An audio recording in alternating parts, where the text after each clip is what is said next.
اعوذ باللہ من الشیطان الرجیم بسم اللہ الرحمن الرحیم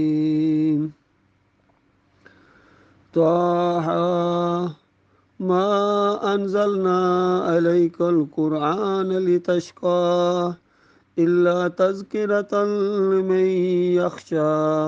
تنزیلا ممن خلق الارض والسماوات الأولى الرحمن على العرش استوى له ما في السماوات وما في الأرض وما بينهما وما تحت الثرى وإن تجهر بالقول فإنه يعلم السر وأخفى الله لا إله إلا هو له الأسماء الحسنى۔ یہ سورہ طٰہٰ کی ابتدائی 8 آیات ہیں۔ کیا انداز ہے مالک کے قرآن کا، مالک کے کلام کا، مالک کی زبان کا، اور واقعی یہ معجزہ ہے، عقل کو حیران کر دینے والا ہے۔ یہ شروع میں طٰہٰ یہ حروف مقطعات ہیں، یہ نہ قطع کیے ہوئے حروف ہیں، باقی مضمون کے ساتھ اس کا تعلق نہیں ہے۔ ان کے معنی اور مفہوم کو اللہ کے علاوہ کوئی نہیں جانتا ہے، متشابہات میں سے ہے۔ کچھ لوگوں نے زبردستی جو ہے اللہ کا مقابلہ کرنے کے لیے کھینچ کھانچ کے نبی علیہ السلام کے بھی 99 نام پورے کرنے کی کوشش کی ہے، اور اس میں طٰہٰ بھی ڈال دیا اور یاسین بھی ڈال دیا، اور پتہ نہیں کیا کیا، پتہ نہیں الف لام را اور الف لام میم کیوں نہیں ڈالا۔ تو یہ جو گمراہ قسم کے لوگ ہوتے ہیں، مشرکانہ مزاج کے مفسر ہوتے ہیں، انہوں نے یہی ظلم ڈھایا ہے۔ تو بتایا گیا کہ ہم نے اس قرآن کو نازل کیا ہے، یعنی اس لیے نہیں کیا ہے کہ اے محمد صلی اللہ علیہ وسلم آپ مصیبت میں پڑ جائیں۔ اور آپ دیکھیے یہاں نبی علیہ السلام کا نام نہیں ہے، یہ انڈرسٹوڈ بات ہے کہ کس کے اوپر قرآن نازل ہوا ہے، کس کو کہا جا رہا ہے، کون کہہ رہا ہے۔ یہ قرآن کا ایک زبردست انداز ہے۔ کبھی اللہ کی طرف سے بات ہوتی ہے، کبھی جبریل علیہ السلام کی طرف سے بات ہوتی ہے، یعنی جبریل علیہ السلام گویا نبی علیہ السلام کو کہہ رہے ہیں اللہ کے بارے میں، اور کبھی نبی علیہ السلام کو کہا جاتا ہے کہ آپ لوگوں کو اس طرح کہیں میری طرف سے۔ تو جہاں بھی جس انداز سے کلام ہوتا ہے وہ محسوس ہو جاتا ہے، کیونکہ ایسی مخلوق کی طرف یہ نازل کیا گیا جو سمیع بصیرہ ہے۔ یہ جانور نہیں ہے، یہ انسان ہے، اور پھر ساری مخلوق میں سب سے اشرف مخلوق ہے۔ اللہ تعالیٰ نے ہمیں یہ عزت دی ہے، مالک کا کتنا بڑا احسان ہوا ہے۔ تو شکر گزاری کی بجائے جو ناشکری کرتے ہیں، اللہ کے علاوہ اوروں کو پکارتے ہیں، اوروں کے سامنے رکوع اور سجدے ثابت کرتے ہیں، واسطے وسیلے اوروں کے دیتے ہیں، اور کسی اور پر بھروسہ اور توکل رکھتے ہیں، یہ کتنی نادانی کے اندر ہیں، کتنی جہالت کے اندر ہیں، اور ان کی سخت باز پرس ہونے والی ہے، اور کڑا حساب ان لوگوں سے لیا جائے گا۔ فرمایا اتنی مصیبت میں اپنے آپ کو ڈالنے کی ضرورت نہیں ہے، یہ تو ایک اللہ تذکر لمن یخشی، یہ تو ایک یاد دہانی ہے، نصیحت ہے۔ جو ذرا اللہ سے ڈرتا ہے اور اللہ کا خوف ہے، اللہ کی عزت ہے، اس کے درمیان میں خشیت ہے، یہ اس کے لیے ہے، ہر ایک کے لیے نہیں ہے۔ جو بھاگے جا رہے ہیں، اس کے قریب نہیں آتے ہیں، بات چیت نہیں کرتے ہیں، دفع کرو ان کو۔ آئیں گے اللہ کے پاس، مالک فرماتا میرے پاس آئیں گے، میں ان سے نپٹوں گا، تو ان کے پیچھے دوڑنے کی ضرورت کوئی نہیں ہے۔ اور یہ کلام ہے، اللہ کا کلام ہے، تنزیل ممن خلق السماوات والارض، یعنی ممن خلق الارض والسماوات الاولی، کہ وہ ایسی ہستی ہے جو زمین و آسمان کا مالک ہے، خالق ہے۔ الرحمن علی العرش استوى، اور الرحمن ہے، یہ بھی اس کا نام ہے، چاہے اللہ کہہ کے پکارو، چاہے الرحمن کہہ کے پکارو۔ جب مشرکین مکہ کو کہا جاتا تھا الرحمن کو سجدہ کرو، وہاں بھی ایک جھگڑا یہ بھی تھا سجدے کا، الرحمن کو سجدہ کرو اور صرف اسی کو کرو، کسی اور کو نہ کرو۔ تو کہتے تھے جس کو تو کرے ہم اسی کو سجدہ مان لیں۔ تو یہ سجدے کا چکر وہاں بھی تھا۔ آج اگر یہ چکر یہ شروع ہو گئے ہیں، یہ جھگڑا شروع ہو گیا اللہ کے بارے میں، تو کوئی نیا نہیں ہے۔ الرحمن علی العرش استوى، ہمارا مالک الرحمن ہے، یعنی بہت زیادہ رحم کرنے والا ہے، بار بار رحم کرنے والا ہے۔ اس کے رحم ہی کا تو یہ یعنی نتیجہ ہے یا وجہ ہے کہ ایک دم وہ انسانوں کو نہیں پکڑتا ہے، اور کافروں اور مشرکوں کو بھی کھانا کھلاتا ہے، دیتا ہے، چونکہ امتحانی نقطۂ نظر سے یہاں زمین کے اوپر یہ مخصوص وقت ہے، جب یہ وقت ختم ہو جائے گا اور الرحمن کے جو انکاری ہوں گے ان سے کمر توڑ حساب لیا جائے گا، ان کی لیے بڑی مصیبت کا وقت آ جائے گا۔ اور میں لہو ما فی السماوات و ما فی الارض و ما بینہما، اور آسمانوں کے اندر جو کچھ ہے اور زمین کے اندر جو کچھ ہے، وما بینہما، اور ان دونوں کے درمیان جو کچھ ہے، وما تحت الثری، اور جو زمین کی تہہ کے اندر ہے، سب کچھ اسی ایک مالک کا ہے۔ تو اللہ کے بندوں غور کرو، جب سب کچھ اسی کا ہے تو پھر کسی اور کو داتا کہنا، کسی اور کو دستگیر کہنا، کسی اور کو مشکل کشا اور حاجت روا کہنا، کسی اور کے واسطے اور وسیلے دینا،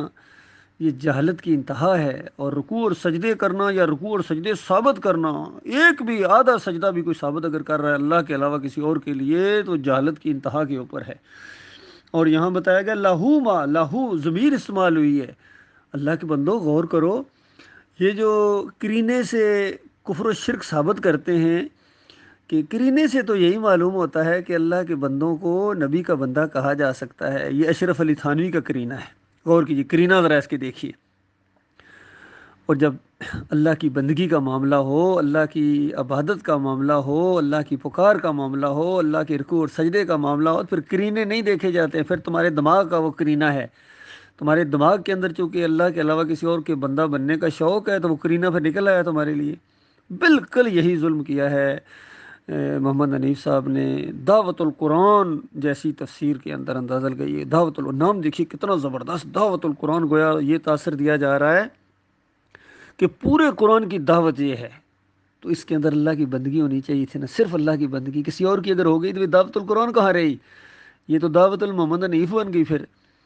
تو دعوت القرآن جیسی تفسیر کے اندر اس نے سورہ یوسف کے اندر صرف وہاں لہو کی جو لہو ضمیر استعمال ہوئی ہے، تو وہاں اس کو موقع مل گیا۔ اگر اللہ کا نام ہوتا تو پھر تو اس کو موقع کیسے ملنا تھا؟ یہی تو اللہ تعالیٰ نے موقع دیا ہوا ہے کہ کفر و شرک کرنا چاہتے ہو، کسی اور کا بندہ بننے کا شوق ہے یا کسی اور کو سجدہ کرنے کا، ایک ہی صحیح کرنے کا شوق ہے، تو یہاں شوق پورا کرو، اور اس کے بعد پھر اپنی آخرت کے تم خود ذمہ دار ہوں گے۔ تو جہاں دیکھیے لاہو ما فی السماء، لاہو ہو کی ضمیر اللہ کے لیے، یہاں سوال ہی نہیں پیدا ہوتا کسی اور کی طرف جائے، اور نام ہو یا نہ ہو، یہ ایک عربی ادب کا قاعدہ ہے۔ ڈاکٹر عثمانی رحمۃ اللہ علیہ نے اس کی طرف اشارہ بھی کیا تھا کہ دیکھو انا انشانا ہننا، ہننا کی ضمیر جو آئی ہے خواتین کے لیے، حوروں کے لیے، پیچھے کوئی حوروں کا اور بیویوں کا ذکر نہیں ہے، خواتین کا ذکر نہیں ہے، نہ حوروں کا، ہننا کا ضمیر استعمال کر کے اس کے اندر حسن پیدا کیا گیا ہے۔ اور دوسری جگہ سورہ یاسین کے اندر وما علمناہ الشعر، اور ہم نے اس کو شعر گوئی نہیں سکھائی ہے، کس کو؟ نام ہی کوئی نہیں ہے، یعنی نبی علیہ السلام کی بات ہو رہی ہے، کیونکہ مشرکین مکہ اور دوسرے لوگ کہا کرتے تھے یہ شاعر ہے، یہ شاعری ہے، فرمایا ہم نے اس کو شعر نہیں سکھائے ہیں۔ تو یہ اس کا حسن ہے عربی ادب کے اندر، کہ جب بالکل سننے والا اور سنانے والا ذرا برابر غلط فہمی کا چانس نہ ہو، یعنی اس کا دماغ بالکل ٹھیک ہو سننے والے کا، تو پھر وہاں اسم نہیں لایا جاتا ہے۔ یہ عربی ادب کا قاعدہ ہے، اور یہ عربی زبان کی خوبصورتی ہے جس کو یہ نہیں سمجھ سکے ہیں۔ تو دیکھیے یہاں لاہو کی ضمیر اللہ کے لیے ہے، کسی اور کے لیے نہیں ہے کہ عبد القادر جیلانی کا ہے جو کوئی زمین و آسمان میں، یا علی رضی اللہ عنہ کا، یا نبی علیہ السلام کی وجہ سے کائنات بنی ہے، سارے مشرکانہ عقیدے ہیں۔ اللہ تعالیٰ مالک فرماتا ہے کہ آسمانوں میں جو کچھ ہے، زمین میں جو کچھ ہے، اور جو کچھ درمیان میں ہے، وہ جو کچھ تحت الثری، اندازہ کس انداز سے یہ کلام ہے، تاکہ بے ایمانوں کے لیے سارے راستے بند کر دیے۔ فرمایا وَإِن تَجْهَرْ بِالْقَوْلِ فَإِنَّهُ يَعْلَمُ السِّرَّ وَأَخْفَى، اور اگر تم اونچی آواز سے بات کہو یا بالکل چپ کے دل کے اندر اور چھپی ہوئی کی بات ہو، تو سب کو وہ جاننے والا ہے۔ تو بتاؤ کہاں گئے یہ ان کی جو مشرکانہ شعر تھے کہ شوباز کرے پرواز سے جانے راز دلاں دے،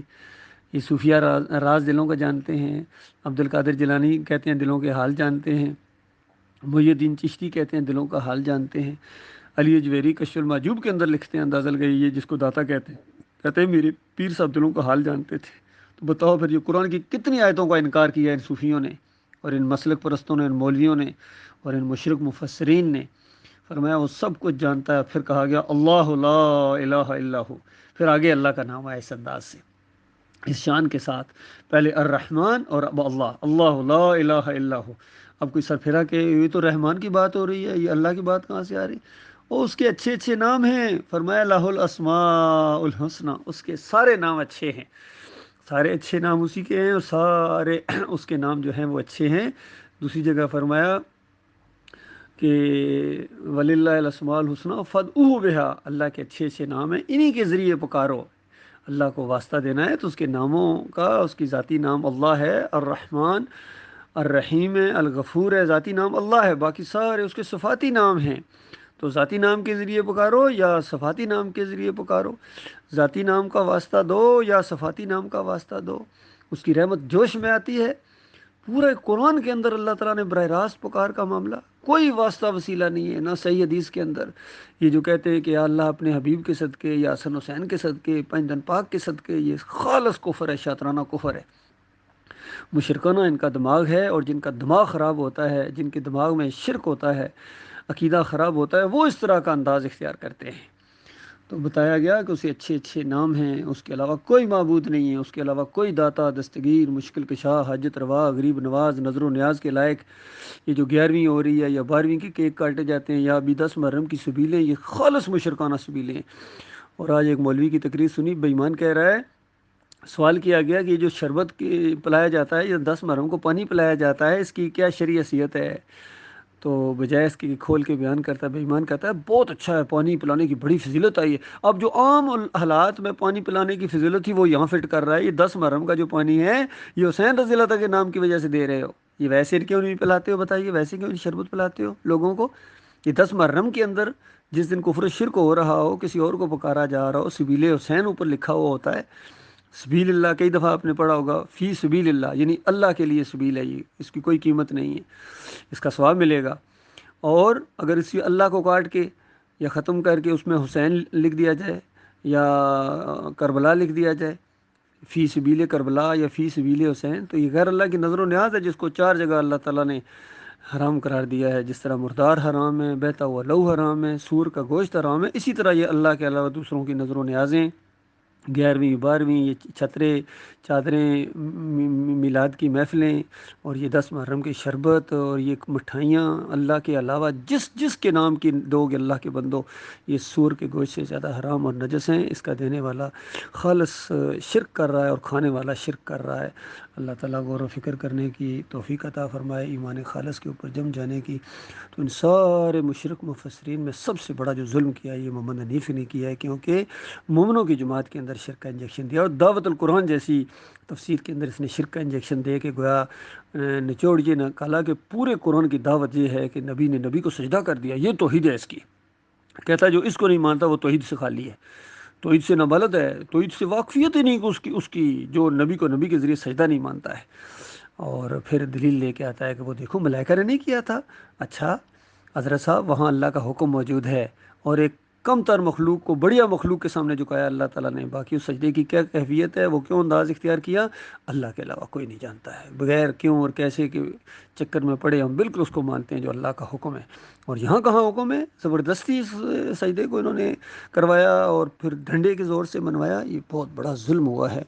اور ظلم کے اوپر ظلم ایک اور ہو گیا کہ پیچھے چلنے والے اندھے لوگوں نے، اندھے مقلدین بن کر انہوں نے اللہ کی کتاب کی بجائے اپنے امیر کی بات کو مانی ہے۔ اور یہ اللہ کی کتاب کہتی ہے جو اس طرح مانتا ہے اپنے علماء کو اور مشائخ کو، وہ ان کو گویا رب مانتا ہے۔ اتخذوا احبارهم ورهبانهم اربابا من دون اللہ، یہ آیت کڑاکے کی آیت جو ہم مسلک پرستوں کو سناتے تھے کہ اللہ کے مقابلے میں اپنے علماء اور مشائخ اور اکابرین کی بات مانو گے، جو گویا ان کو رب ماننا ہے، وہی کام انہوں نے کر دیا، اللہ کے مقابلے میں محمد حنیف کی بات کو مان رہے ہیں، اور اللہ کی کتاب کو بالکل انہوں نے پیچھے چھوڑ دیا، حالانکہ اس کی صحیح تشریح بھی موجود ہے۔